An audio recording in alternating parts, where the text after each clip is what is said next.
to embrace technology for them to go ahead successfully. So we go to introduction. And under introduction, I have the definition of some two terminologies. Kindly, when you're not able to hear, you let me know so that I also check on my settings. But if we are together, I can still go on. So under the definition, I thought it's important for us to know digitalization and digitization. So under digitalization here, it is defined as the use of the digital technologies to change a business model and provide new revenue and value producing opportunities. We have been engaging ourselves in these organizations for the longest time, where we use paperwork, even in the recruitment. You just do an advert, either in the newspaper or an internal advert, and you require that the applicant supplies you with 10 copies of their documents through a physical address. And if the physical address for that particular, through the physical address of that organization. For instance, I work in Kibabi University. Now we say that you apply, you can either drop them physically or you use the address 1699 Abungoma. Or sometimes you use those parceling courier, the courier people to deliver for you that particular application. So here we are saying that next time you may want to apply for a job position, other organizations that have embraced technology, they've simply come up with some form that you fill after they have done the advert. They have an option for the apply. And then when you click on that particular option, a form has been generated reflecting that job requirement and the information that they require you to fill. And then you realize that for that application, even the long listing and the short listing will be done online. And some organizations are even going ahead to even carry out their interviews online. So you realize that those that are ahead have already embraced the digital technologies. And then digitization as a concept, again, is just a matter of now converting the physical documents or paperwork into digital documents. Some organizations are going ahead and saying that in addition to your 10 copies, we would also like you to submit an online application. But what you do is you scan your documents, you send it as one flowing document. Now, that's what we are referring to as digitization. Now we go ahead again and see what McKinsey has said about digital. According to an article by McKinsey 2015 on technology, media, and communication, they say that digital should be seen less as a thing and more as a way of doing things. We are used to receiving these applications physically. We are used to be summarizing after receiving the documents. You summarize them, as in you have a committee for summarizing the applicant's details. Then you constitute another committee for shortlisting, and then you constitute another committee for doing what? For interviewing. It's a bit cumbersome. It takes a lot of time, and also it's on the resources of the organization. So as HR people, we should be thinking about trying to move, we also cope with this paradigm shift from the paperwork to almost paperless. We are going to save on time. We are going to also save on the other resources in terms of the cost of processing those applications. So according to McKinsey, to help make this definition more concrete, they broke the term into 3 attributes. Number 1, creating value at the new frontiers of the business world. As HRs, we should not just be existing in those organizations to carry out the traditional practices. Remember, most organizations have their strategic plans and they have their master plans, and they have been reviewing them to conform to the changing times. Now, if they are reviewing them to conform to the changing times, a HR expert is always present on the table in which they are reviewing those particular strategic plans. So how do we ensure that an organization is able to meet its goals in the most efficient manner? We have to create value. And how are we creating this value? We have to use the human resources, because the human resources are the most important asset that all these organizations have. We have factors of production, we have labor, we have land, we have capital. But it's the labor aspect that makes organizations to realize their goals. So for us to compete favorably in the changing times, we have to change the way in which we look at our businesses and we carry out our activities within the businesses. Now, organizations do not exist in isolation. And if we are to compete favorably, we have to check out on the best performing organizations and what they are doing that is making them to be ahead of the rest. Now here, according to McKinsey, you have to create value. And in HR, we want to insist on creating value out of the human resources that are working within your organization. Do you value your human resources? Do you appreciate them? Do you involve them in decision making? Do you always consult them for the decisions that you're supposed to make within the organization or not? Another issue here is about creating value in the processes that execute a vision of the customer experience. Now, these processes that we involve in, what is it that we can do that can make us more efficient? It's not just about doing some routine work. So you find most organizations are deciding now to go ahead and procure softwares that will enable them to carry out those repetitive duties, to allow those repetitive duties to be done, to be taken over by technology. Another issue that McKinsey is trying to mention is that building foundational capabilities that support the entire structure. In HR, we talk about change management. What is the best way that we can go about introducing the new business models that are embracing this technology that will make us, or that will make employees not to resist? Because again, resistance to change is something else. And I know that the best way for us to do this is that we have to ensure that there's top management commitment and there's awareness of what we want to introduce within the organization in matters to do with building capacity of these implementers of the new business model that we expect to introduce within the organization. Now, HRM traditional approaches are still relevant. Yes, they are still very relevant. But it's better to move a step forward by using the digital HR platform in order to compete favorably in the business world. We may want to have as many employees as possible because our business is people and people are our business. We are in human resource profession because we have a passion of serving. And if you have a passion of serving, there's no way you may want to embrace the idea that you can bring machines to replace the people aspect within the organization. But since the world is going towards technology, what is it that we can do as human resources, human resource professionals in our fields that cannot endanger our profession? We are compelled to embrace the use of technology, the use of employee-related software, IT-enabled HR functions, the social networks, and mobile solutions in organizations.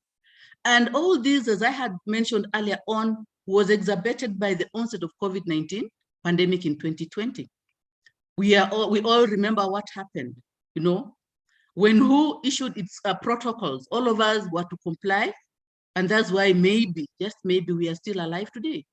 So when COVID came in, organizations realized the importance of going online, because how do you keep a social distance in a tiny small office? How do you wear the mask throughout the day and still function? Because all of us are engaged in different activities within the organization. Like those of us engaged in some manual, you use a lot of energy to perform your duties. Those of us who are always in the boardrooms discussing issues, COVID made us suspicious of each and every person close to you. Like today, I was telling my students that COVID made us not even as couples, those of us who are couples, it was even difficult for us to kiss because you don't know where somebody has been and no one wants to die even up to now. So we were to change the way we operate so that we are able to conform. Now, in order to be in the digital HRM platform, the organization should invest in technology, it should invest in their manpower, and it should invest in the strong strategies. Now, COVID just happened. No organization was ready. Organizations already had their strategic plans and their master plans that were already running. So what was it that they're supposed to do so that they're now able to invest in technology if technology was not one of the activities that had been captured in the strategic plans? Now about manpower. All of us are used to seeing employees come to work physically. Some of us even had the BVR, you're to sign in the morning and, the way you live. Some of us had manual registers. You come in, you sign in, and then when you're going out, you sign out. Most of us, we had employees reporting to us on daily basis on the activities that they had engaged in. Some of us on weekly basis, some of us on fortnightly basis. So how are we going to change this immediately? Some organizations had not really invested in technology because it was not part of their budget. All organizations, if something had not been prioritized in their budget for that financial year, it becomes very difficult for you to implement something from the blues. So throughout the HRM revolutions, the pandemic has forced either small or large organizations in turning their traditional HRM into digitalization. Because if you do not do this, you are alone and you're not going to attract the clientele that is required. And it's the clients that we serve that enable our organizations to grow. And we serve our clients through our human resources, through the employees that we have in our organizations. So for instance, the organizations are coming out with strong stages of the HRM digitalization transformation, restructuring the organization process, and the new perspective of human resource management practices. For instance, in Kibabi University, a policy was developed on blended teaching and learning. Because you see, you find yourself as a lecturer, you have a class of 2,000 students. You have a class of 200 students, even 10 students. And yet who says that you're supposed to keep social distance? These students are already adults. You can't keep putting them on the side all the time. You can't arrive in class and start arranging them fast. You are also scared. You don't know where you are last night or the person that you met, whether they had the COVID, maybe you're already infected. Any symptom of flu, it really put us in a panic mode. So even that panic mode affected our work delivery, affected our production or our output levels within the organization. So you find organizations now decided, how do we go about it? We must develop these policies. And remember, these policies are just being developed because of the pandemic. If the organizations were to follow their plans, it would have become very difficult for them to keep afloat. So the organization must be well prepared to jump into this new fourth industrial revolution with the digitalization, HRM in the workplace. So somebody may ask us now, why this fourth industrial revolution? It means that we've had the first industrial revolution, we have had the second industrial revolution, we have had the third industrial revolution, now we are on the fourth industrial revolution, or sometimes it's called Industry 4.0. So I just thought it was for us to be abreast with what is it about this Industry 4.0 or the fourth industrial revolution. This refers to a new phase in the industrial revolution that focuses heavily on interconnectivity. I think we're already doing this: interconnectivity, automation, machine learning, and real-time data. I think when we reflect upon the activities that are happening within our organizations, we will identify with these ideas of the fourth industrial revolution. And if the fourth industrial revolution encompasses the Internet of Things, industrial Internet of Things, and smart manufacturing, and it marries physical production and operations with smart digital technology, machine learning, and big data. As human resource professionals, when we talk about this fiscal production, we identify with it. We identify with it because we know that our people within organizations, in as much as we are working in organizations of different nature. Some of us are service providing organizations. Some of us, we do both service and goods, and some of us is just goods. So when it comes to the fourth industrial revolution, how best are we placed to produce huge amounts of goods within a short time? A university is a service providing organization. How well are we able to do our marketing or to recruit more students or to manage our finances in a prudent manner? We are compelled to embrace the fourth industrial revolution ideas. So while every company and organization today is operating differently, we all face common challenges. And here, the organizations that we're talking about learning institutions, you're talking about manufacturing industries, we are talking about those mining industries, all types of organization.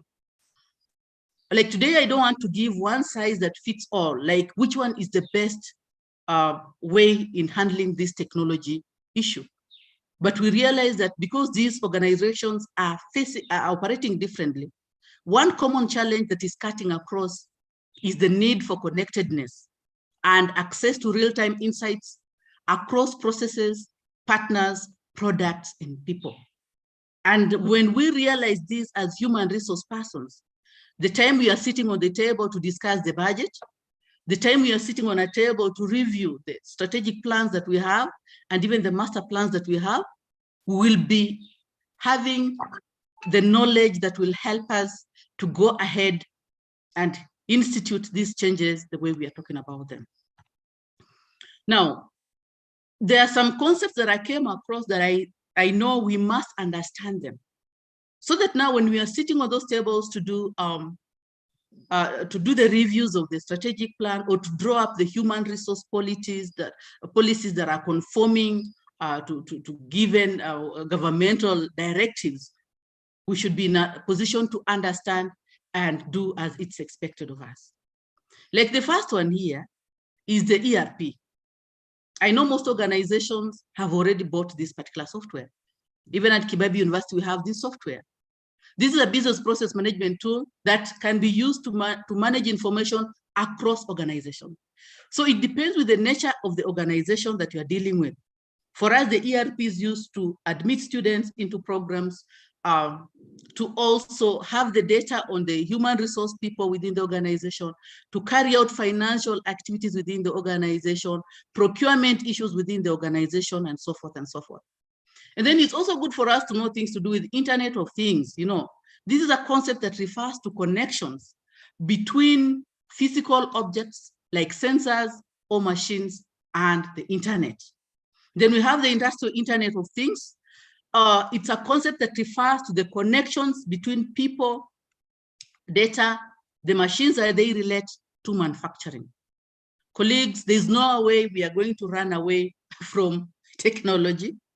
The earlier we accept it, the earlier we expose ourselves to this knowledge, the better and for us and even for the prosperity of our organizations. Now we have information about big data. This is not information that we just be leaving for people in IT and computer science to think about. You see, human resource profession is pervasive across organizations. So anytime you're in charge of people, or anytime these colleagues of ours who are not entirely HR professions are managing people, when they talk about big data, those of us with the capacity, with the skills of managing people should also be in a position to contribute towards this big data issue. And this one refers to the larger sets of structured or unstructured data that can be compiled, stored, organized, and analyzed to reveal patterns, trends, associations, and opportunities. Remember, as HR professions, we always do research. We're always collecting information from our customers, because we always do the customer surveys. We always do the employee satisfaction surveys. Anytime we want to carry out a training, we want to know whether which training is required. Such like information will really be very useful to us.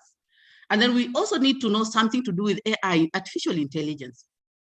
This is a concept that refers to a computer's ability to perform tasks and make decisions that would historically require some level of human intelligence. And remember, with AI, garbage in, garbage out. So when you have somebody who has information, who has the capacity to work behind this machine by feeding it with the correct information, then the organization is going to have the correct or the expected products. Then we have M2M.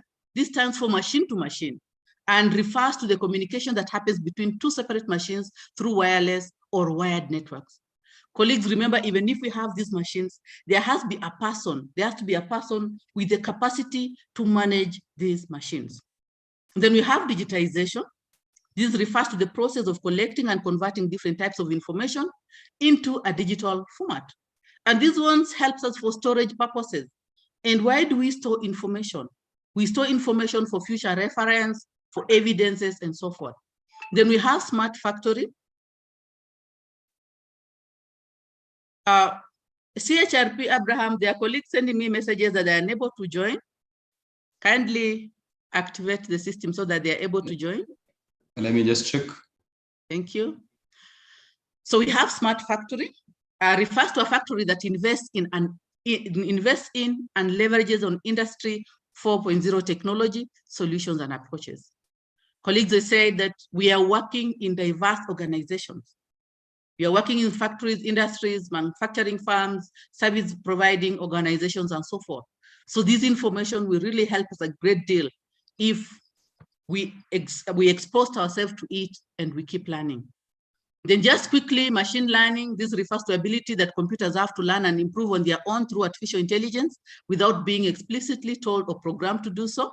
Then we have cloud computing, which refers to the practice of using interconnected remote servers hosted on the internet to store, manage, and process information. I'm bothering with all this information because organizations are reviewing their strategic plans to put in information about this technology issue. I know most of them had not considered technology to be a burning issue or a very important issue to capture into their strategic plan. Then we have the real-time data processing. This refers to the abilities of our computer system and machines to continuously and automatically process data and provide real-time or near-time outputs and insights. For us as HR professionals, when we need data about us, about our human resources, about the people aspect of the organization, we'll get it in real time. Then the ecosystem in terms of manufacturing, those of us in the manufacturing business, it refers to the potential connectedness of your entire operation. That is the inventory and planning, the financials, the customer relationship, supply chain management, manufacturing execution, etc.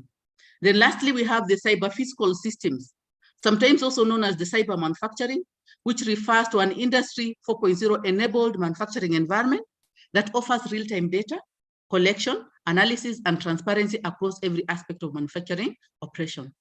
I know some of these terminologies, you had come across them, or most of them you had come across them, or there are those that have not captured in this presentation that you had come across, and you will share with us how they can be useful for us as human resource professionals. Now we go back to our business. Now this EHRM, what is it? This is the integration of all the HR systems and activities using the web-based technologies. And simply, when HR uses the internet or related technologies to support the activities, procedures, and processes, then it becomes EHRM. I know most of us, that's what we are doing. Even this training is part of the EHRM activity. We send memos online, or sometimes depending on our communication policy, there are those that send their official communication through the social media. Yeah, some of those procedures are done online. For instance, in Kibabi University, when you're applying for an impress, it's done online, it's processed online. So there is an aspect of physical signing, but I think they'll graduate it with time. So what is it in your organization that you are doing that has embraced these web-based technologies? And I know most of us are at this stage. Now, briefly, we'll look at the best HR practices as postulated by Academy to Innovative HR. Here, the best HR practices that are cutting across all organizations or that are cutting across the best performing organizations. Number one, we have provision of security to employees. And this security, colleagues, is not just about the physical security. It's also about the job security that an employee has. Like on appointment of new employees, what does the letter of appointment constitute? What do your terms and conditions of service say? Are they attractive enough that can make somebody to want to stay with the organization for a longer period of time, or they make somebody to get demoralized and as soon as they report, they start searching for another job? Selective hiring, this is hiring the right people at the right time for the right job. Colleagues, we realize that most of our organizations are having issues with engaging people to the correct position that they have requirement for. Sometimes you find somebody is overqualified for the position that they are holding. Some of them are less competent in what they are doing. And you see there are disadvantages that an organization or you as the HR manager normally experience. If you realize that an employee has been engaged to a job position or to a job designation whose competence they lack, that's when you realize a lot of absenteeism. That's when you realize a lot of hostility, and there'll be creation of an almost hostile work environment because this person is trying to get some self-defense mechanism. Another the best HR practice is self-managed and effective teams. Most organizations now, we are calling upon our workers, our employees to work in teams because we know the advantages of allowing the employees to work in teams. What is it that you are doing in terms of technology that is allowing your employees to work in teams effectively? Another HR best practice is fair and performance-based compensation. I know most of us in our organizations, we are old and we still embrace the traditional best way of compensation. But I know some of you work in an organization where the compensation is basically based on the performance or on the competence of that particular employee. Then training in relevant skills. I think this is what we are doing now, because even as I present, I'm also learning. So have we exposed ourselves to new knowledge in our profession and in other professions, or we are only restricting ourselves to what we know and we'll say that is what we know and this is how we have been doing this work and nobody's going to tell us anything new? Are we rigid or are we open to new information? It's prudent for us, colleagues, to keep updating ourselves to new information so that we continuously become relevant in those positions that we are holding. Like for me, I still cannot use the same notes I used to use back in 2013 to teach the same course. I have to upgrade them to meet the needs, the current needs of the society or the labor market. Another best HR practice is creating a flat and egalitarian organization. Gone are the days when we used to book for appointments to see our bosses. Nowadays, we just walk in and ask for an audience and you place ahead your issue. Nowadays, you can just send an SMS, but it's a respectful SMS, an official SMS. Sio zile za hi, ni aje, unajua kuna vile supervisor wangu ananileta. No, you know, official things are supposed to be done officially. And you realize that when you allow information to flow in as you as the head of the HR, and you also allow it time to give feedback for the same, employees are going to feel valued and they're going to put their best foot forward. But still, other than the physical visit to your office, have you opened other channels that employees can still air out their views and you handle? Then lastly, we want to look at, we are talking about making information easily accessible to those who need it. I know most organizations have embraced this technology. We want online meetings. And at the beginning, we had a challenge with online meetings because people would not find to settle down, a quiet place to settle down and listen to what is being discussed. It was even more difficult because there was no policy that was already existing to control how online business is supposed to be done or how online activities are supposed to be carried out within or outside within the organization. Some people working, the remote working became a big challenge because of the digital divide. Some, it became a big challenge because of lack of resources. Others, lack of that network. Others, like I said earlier on, there's no competence in handling these issues. And we know that all of us have been learning how to go on with this technology and how to ensure that it's making our work more effective. Then, within these organizations, it is the HR activities that make us to realize our HR practices within us. And these HR activities, we group them in terms of operational, relational, and transformational. So when you talk about operational EHRM, here we are referring to the operational functions of the HR, such as the payroll. Colleagues, I know, the payroll is a role, is a duty or an activity that is carried out under the Human Resource Department, employee, personnel data, and other activities. Then relational EHRM, this is concerned with the supporting business processes, vis-a-vis training, recruitment, and selection. What activities are being done carried out within your organization that are promoting the relational EHRM? And then transformational EHRM, it is concerned with the HR strategies and its activities such as knowledge management and strategic orientation. Are we still the traditional HR managers that expect to give an assignment and determine how that assignment is supposed to be carried out, or we allow this person that we are giving an assignment to tell us how they want to carry out that particular assignment, for as long as it's completed within time and it does not make the organization to incur a financial cost. Now, this EHRM that I decided to look at in this presentation are the key ones, like the e-recruitment, e-selection, e-performance management, e-learning, and e-compensation. How are we carrying out these activities within the organization? Like e-recruitment. I gave an example of how Kibabi University is still doing it. And it's not just about Kibabi University. I know most public universities, anytime there's an advert, you have to submit several copies of your documents. And those several copies normally are for the panelists to check through as they're doing the long listing, are for the panelists to check through when they are doing the short listing. How can that be changed?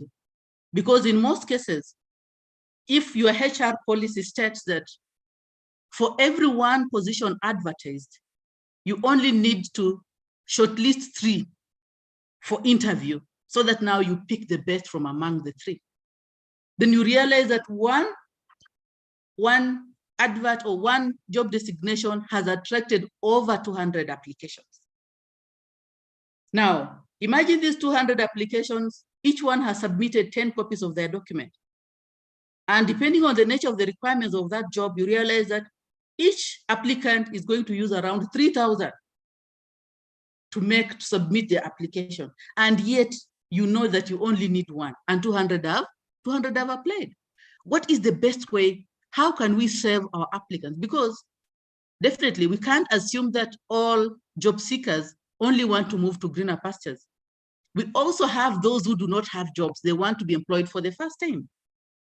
Where are they getting all these resources? So we have to make it easier, even for us as the HR people. The resources, the time that you are using to do the long listing, the time that you're using to do the short listing, and the time that you're going to use for the appointments, all that time and money. You're wasting on man hours and you're wasting money. Money in terms of the food that you are eating there, in terms of these panelists not engaging in their daily routine, coming down to do this particular activity. Now, through e-recruitment, companies usually hire the candidates using internet as a medium. We have all seen other organizations, how they do it, especially the non-governmental organization and some corporate entities. They advertise a job, they outline the job requirements and everything, and they have a form. And that form that you're supposed to fill is responding to the job requirements, so that the elimination exercise will be done even by you yourself if they ask for a document and you are unable to upload that particular document. And that particular form is going to make you either to be attracted to that position or not. So it's even making the work easier. So the common practice of facilitating the online recruitment is by uploading the recruitment information on the company's official website or hiring an online recruitment website to serve the purpose. Colleagues, this is money. You have to invest in this. And some of the companies that are doing this is monster.com, Naukri.com, timesjobs.com. All these are some of the well-renowned online recruitment websites, and we have others in Kenya. So for the online recruitment strategy, these are the aspects, like you have the job openings in website. All organizations currently, I know they have their websites. So there's a job opening there, and then there's a recruitment software. Then sometimes some of them just engage on social media. Like LinkedIn has really, it's a professional one. It's always advertising for some of those organizations, the job boards, sometimes use of mobile apps, quick reply to applicants. Here, you save on your time as a recruiter or as an employer trying to get people to come and be employed for your organization. Now, the recruitment strategy helps in building the unique position on the job market. And every company wants to hire the best talents, but they are not in the unique position.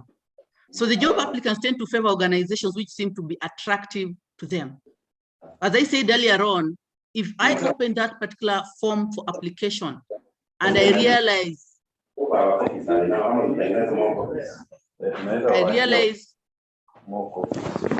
Sorry about that. I'm going to mute him. Relax.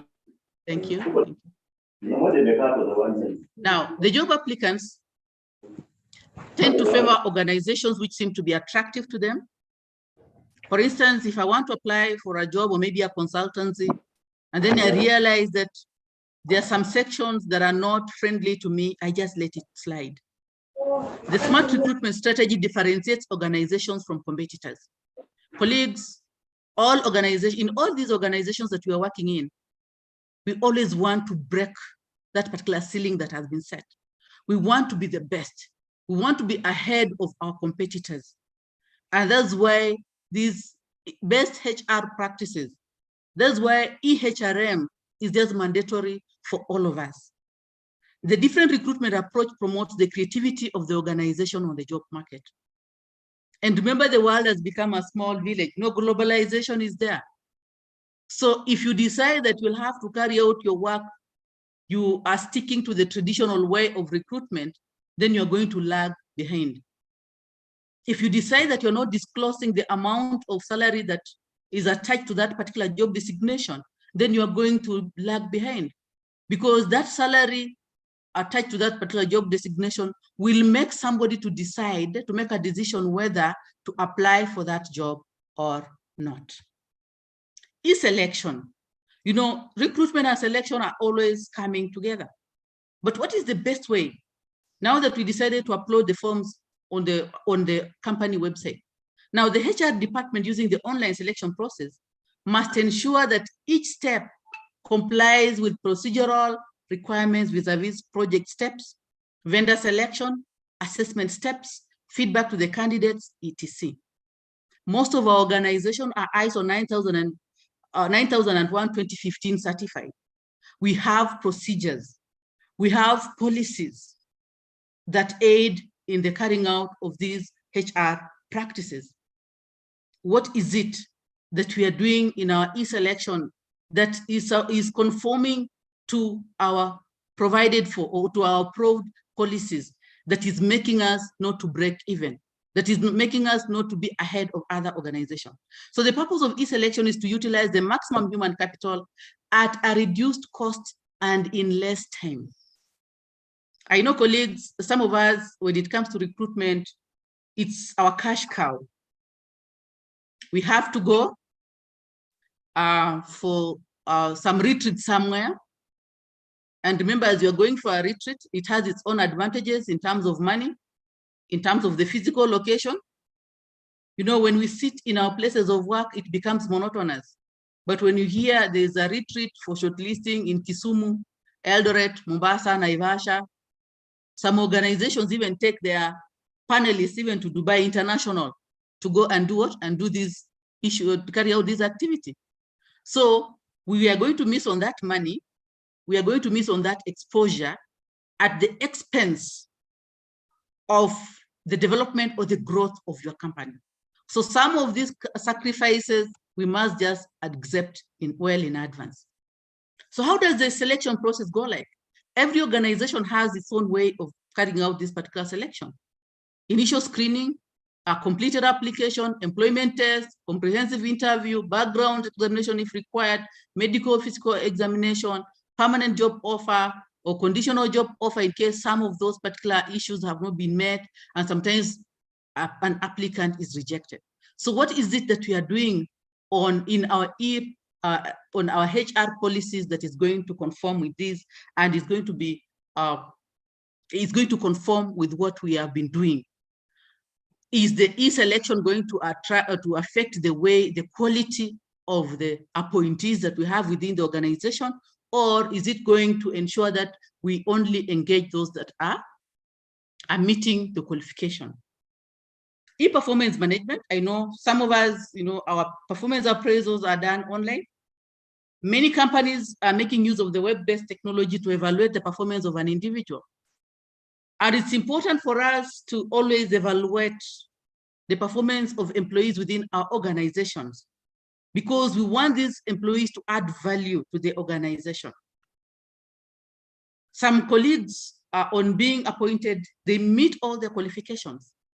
But now when it comes to actual work, it is a challenge to them. And sometimes we want to understand, we want to collect the relevant data around such like individuals. What makes them not to participate? What makes them not to deliver to their key core activities?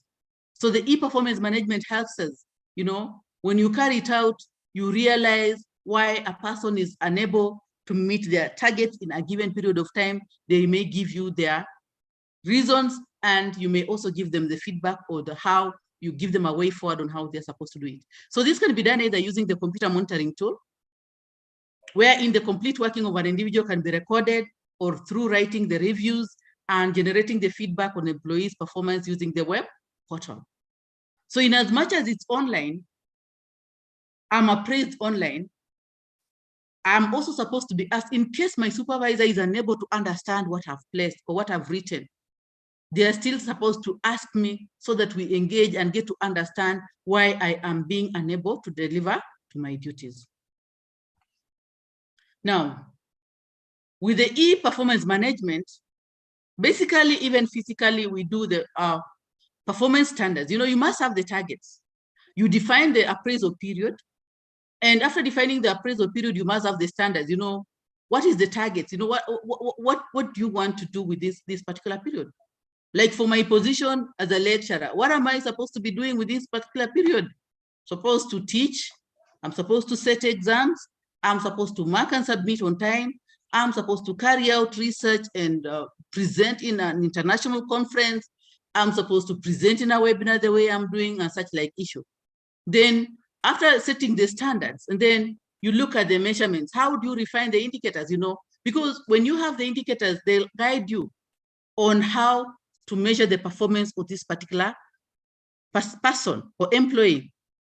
So after that, then you do the quality improvement process. Now, after you have looked at what I was supposed to do, and by the end of the performance, the appraisal period, now you've checked against what I said and what actually I have done. In case there's a deviation, either a negative deviation we have now to institute the quality in processes, the quality improvement patterns, or processes. I know in some organizations, they may want even to demote you. I don't know whether we have organizations that are still demoting people. There are those that will check you into performance improvement programs. I know banks do this. And there are organizations that will give you more time. They'll give you more time to see whether you are able to improve or not. And then after the quality improvement process, now you have to report the progress, analyze the data, feed data back to the managers, staff, policymakers, constituents, develop a regular reporting cycle. You see, performance management within organization is cyclic, it's continuous. Just like the way we eat on a daily basis. You can't say because I did breakfast, now I can't do lunch. Or because I did lunch, now I can't do supper. Or because I ate yesterday, now I won't eat tomorrow, not unless you are fasting. But in our organizations, when we want to measure the performance of our employees, it can be easily done online. It will make our work easier. It will make even giving feedback to them easier. And we know the importance of feedback because it helps them to improve on where they are being deficient. Now, e-learning and development. We embrace learning continuously within organizations because we believe in building the capacities of our employees, because we believe in building the competence, our own competencies.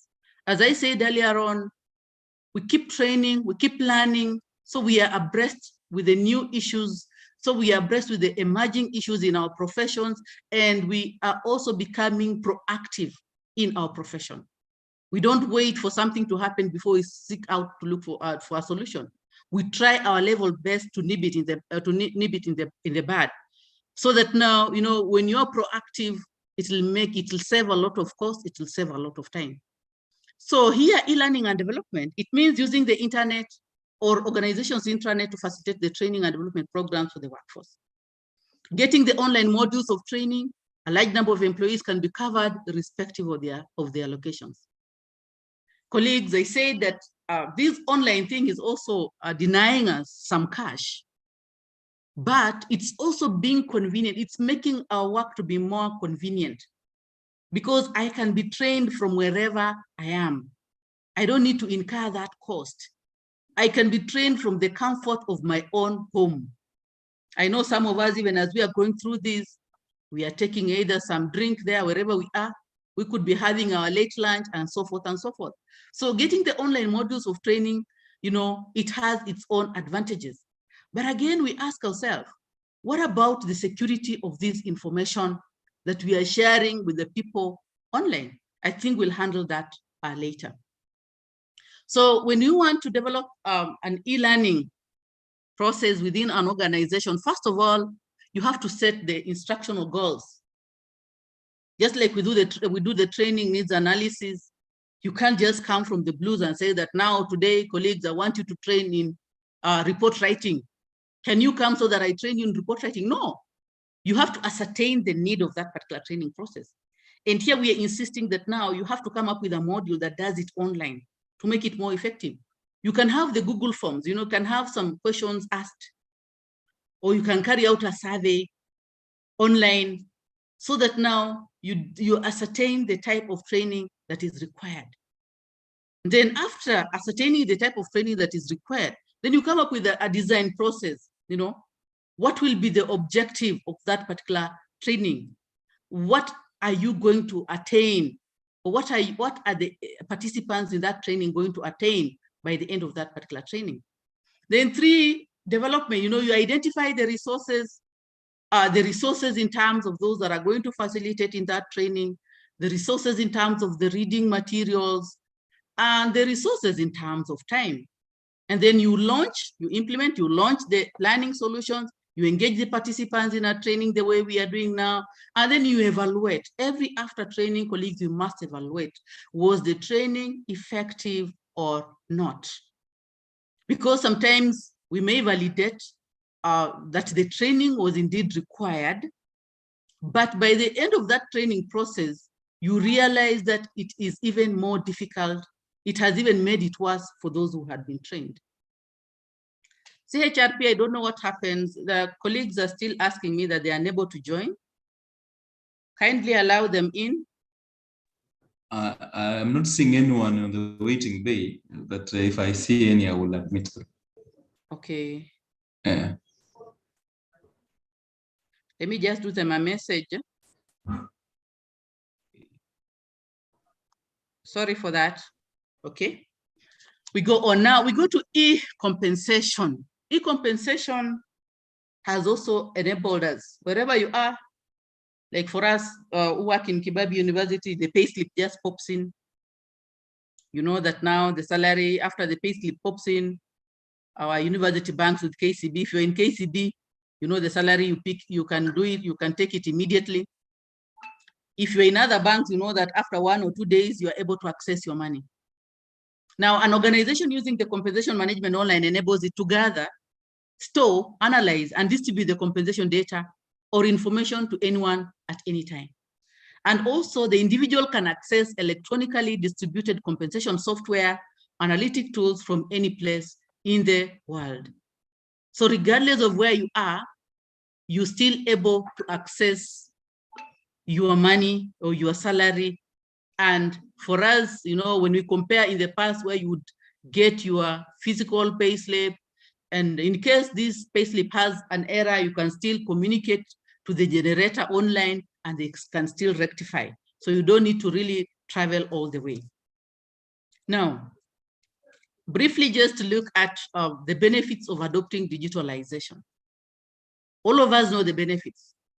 But again, as HR professionals, we've been thinking, we've been skeptic about this digitalization thing because we feel it is taking away our work. But look at these benefits and compare. Like when we adopt digitalization, it will make our organization more competitive. So we go to the bottom line. Why are we working for this organization? Is it just because we want to make extra, we want to make money, we want to earn a living? Remember, as you work for an organization, you are the image of that organization. How do you normally portray the image of that organization? And as it's always said, that success has many fathers. All of us love to work for successful organizations because individually they boost our morale. You know, we are proud when we are succeeding. So digitalization will enable us to be more competitive, and it will also make us more attractive to the young workforce. We like it or not, these young workforce are very intelligent. But the challenge they have is that they cannot rest in one place. They are very restless. So how do you go about attracting these young people? When they realize that they are able to work remotely, when they realize that there's telecommuting, they are really going to get attracted to come and work for your organization because they don't want to be put in the same place for a long time. Then building strong collaborative teams in organizations. We can still work in teams online. And we all know the advantages of working in teams. You know, building those synergies, there's efficiency, there is development of good working relationships. You know, we like it or not, we spend more time at the places of work. We like it or not, we spend more time consulting with our colleagues at the place of work. So the earlier these relationships are working, the better. And even digitalization will make it far much better. It allows you to be proactive. I had talked about this with potential issues before they become, you know, you are able to deal with potential issues before bigger problems occur within the organization. And it's a prayer for every organization or for every manager to have its people or to have its employees being proactive.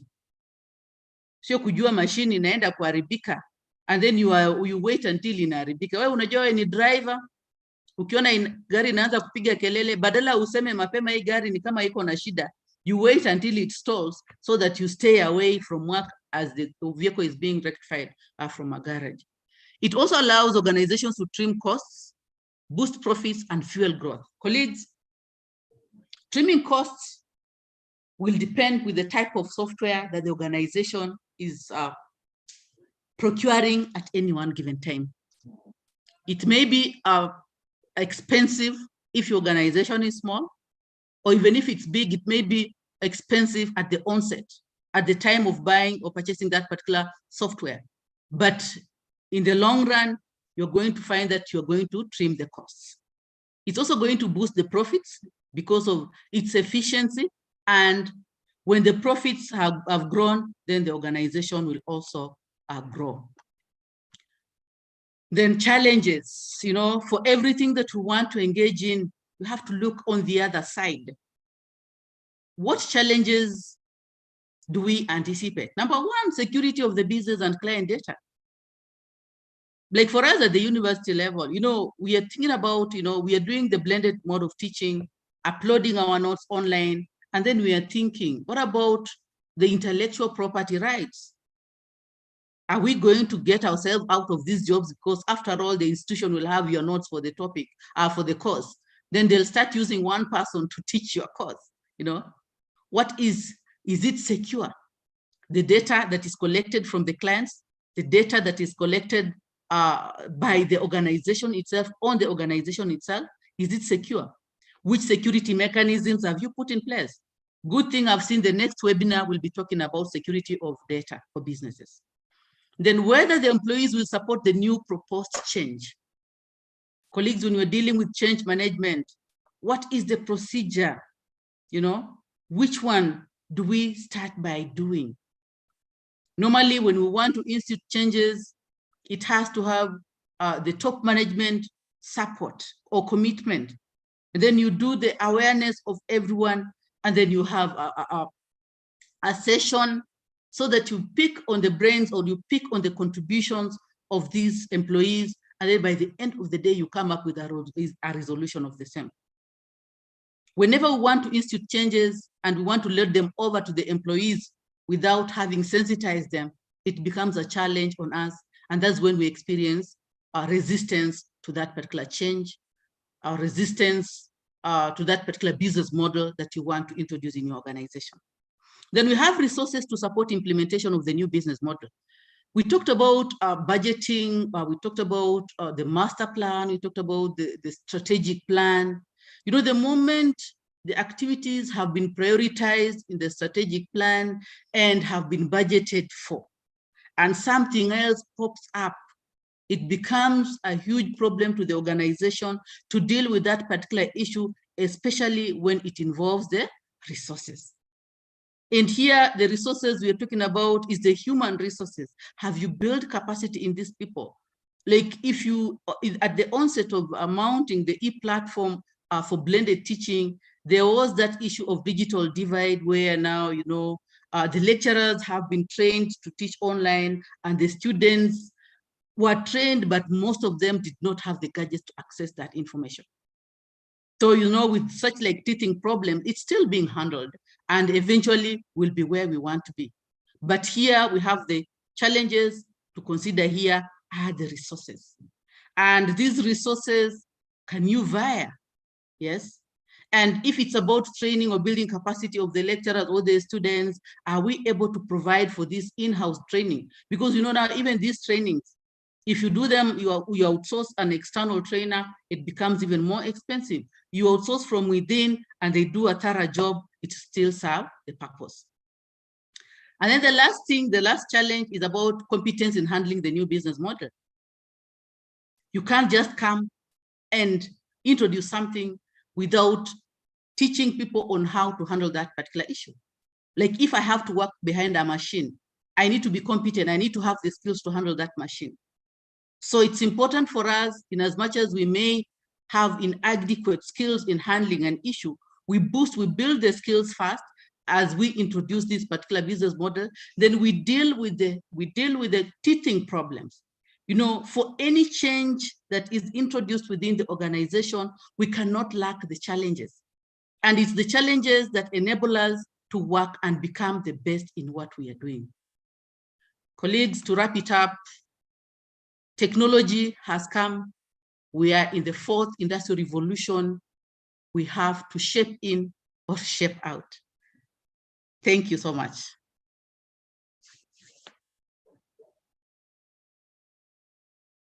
step in or step out. That's in the parting shot. Interesting. That is Thank you very much, Dr. Laura Catherine Mamuli. That was an impressive piece, and I'm happy that we have handled this topic today.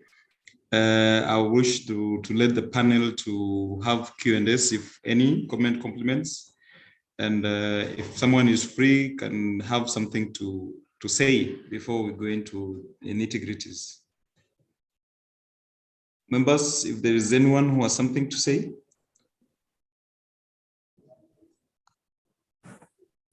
Hello. Yes, Simon. Yes.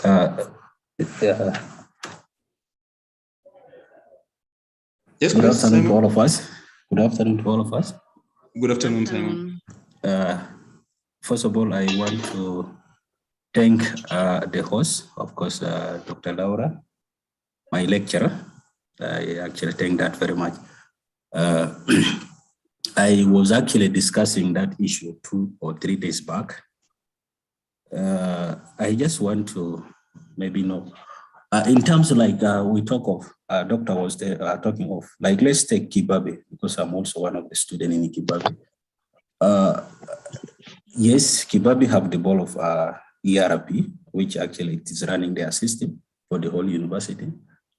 But there are incident cases where, for instance, like students, when it comes to clearance form or all those things, you know, it's still a challenge, because there are other issues like clearance form. You have to the person concerned, like maybe librarian, what have to take.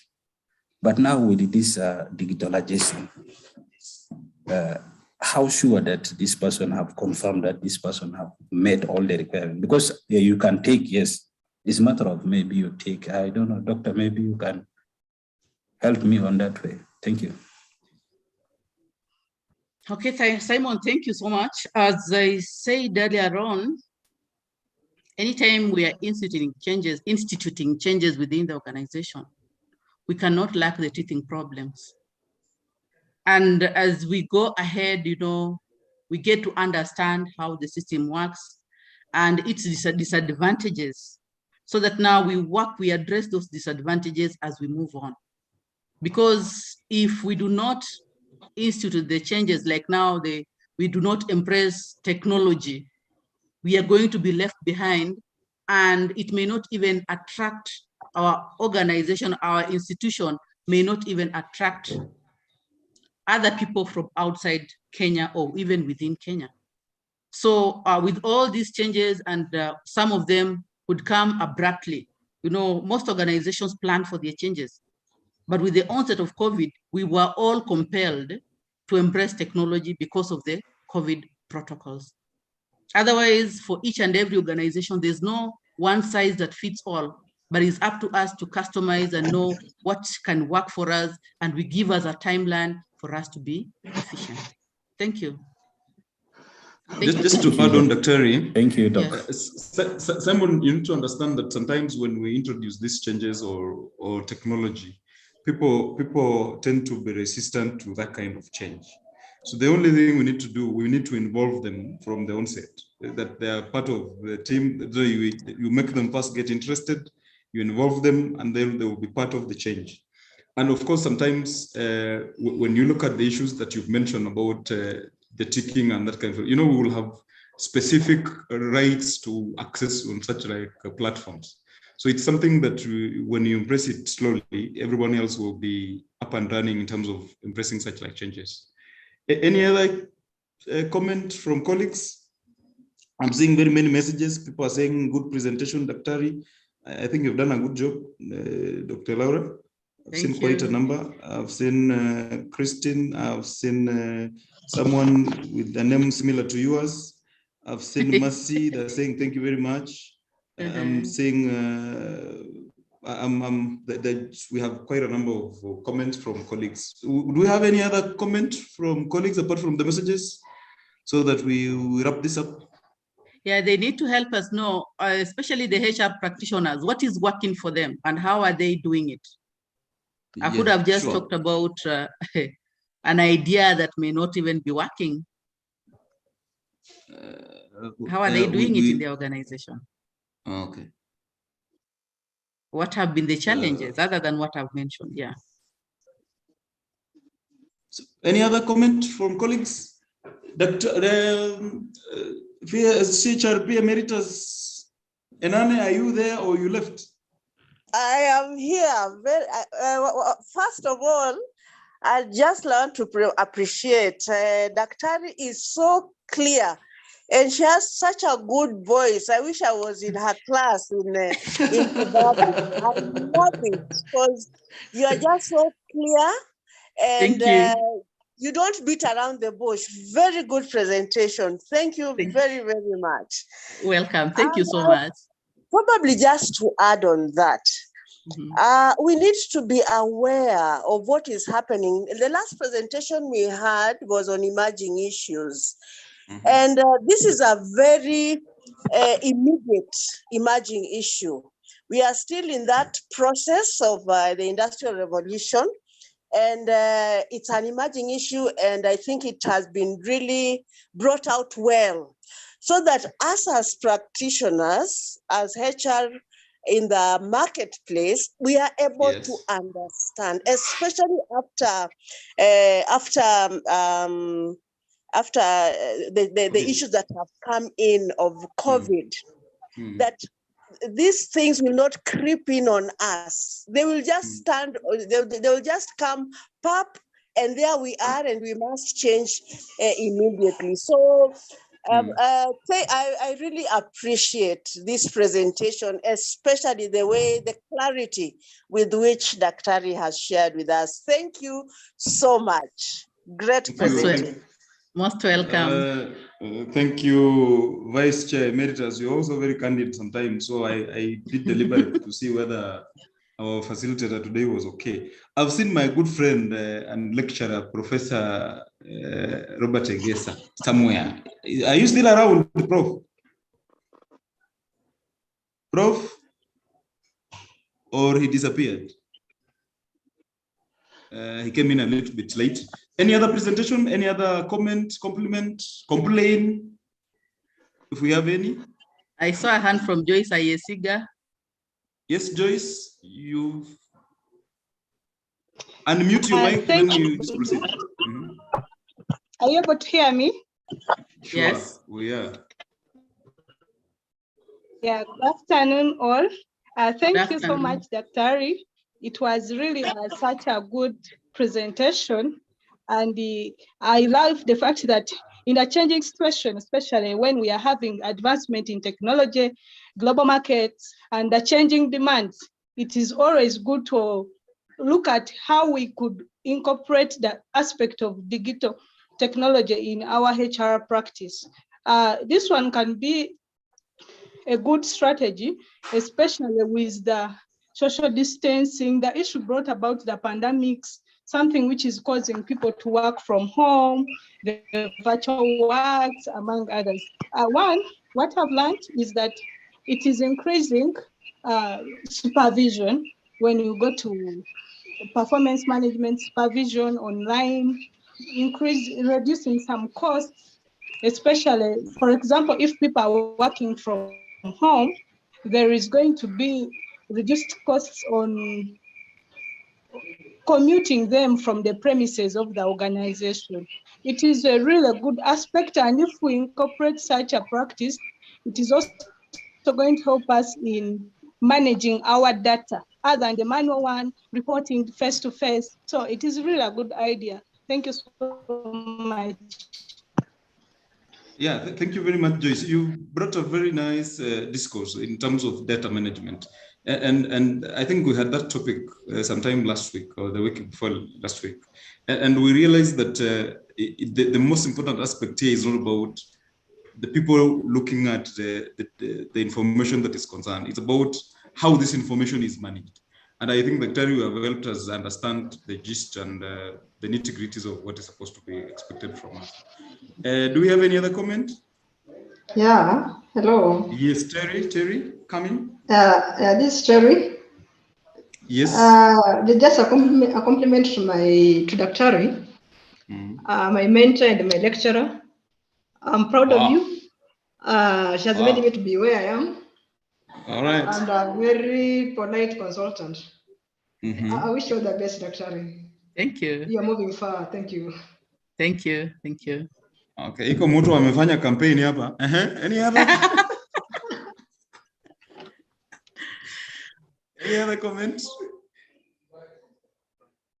Colleagues, if we do not have any other comments, I would want to take this opportunity to thank Dr. for a nice presentation and to request other members who have other topics that we might not be able to get hold on. Just you can email me, you can side chat me, or you can side chat the branch leadership. We have the vice chair, Lynette, we have our treasurer or CA, we have members, Evelyn, Dr. Oko George. You can even liaise with our council member, CHRP Patricia, so that we are able to consolidate and have these forums every other time. Now that we are not be able to meet physically every other time, but we can be organizing once in a while, but we can be having these forums like twice in a month or once in a month, so that we are able to engage. I'm encouraging the boy child to also up their game, because they rarely look for me. So I'm not able to get hold of them, so that we have such presentations. Dr. I'm always indebted, and we have come from far, and I'm happy that we're able to present and come up with a serious topic like this. I encourage members to be listening and also making serious contribution, so that we're able to know whether these webinars are having an impact on what we do, or it's just a routine kind of approach. So I'm encouraging members to be doing also serious homework, and then we really appreciate. Dr. your parting shots?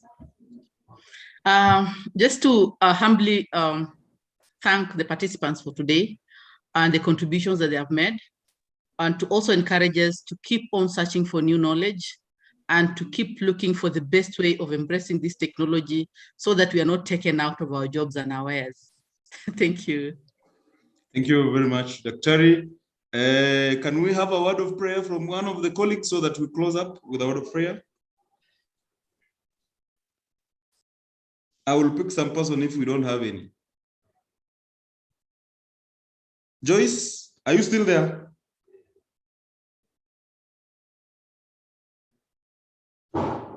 Joyce, or she left? Okay, who is there? Who is there to pray for us? Simon can pray for us. He's in Rwanda. Simon, please do that for us. Simon from Kigali. Or he left. Oh my, they have left. Of course, I will go back to my vice chair. CHRP Nane, are you still there, madam? She also left. Or I can pray. All right. Okay. Let's pray. Father, we come unto you this afternoon with thanksgiving. Thank you, God, for the session that we have had. Thank you, Father, for all the participants and their families. How we pray that, Father, you may grant us the knowledge, grant us the wisdom to carry this profession to high levels. It's in Jesus' name that I pray and believe. Amen. Amen. Thank you very much, Dr. Have a good evening, all the rest of the members. Enjoy your evening. Bye. Bye. Thank you. All right.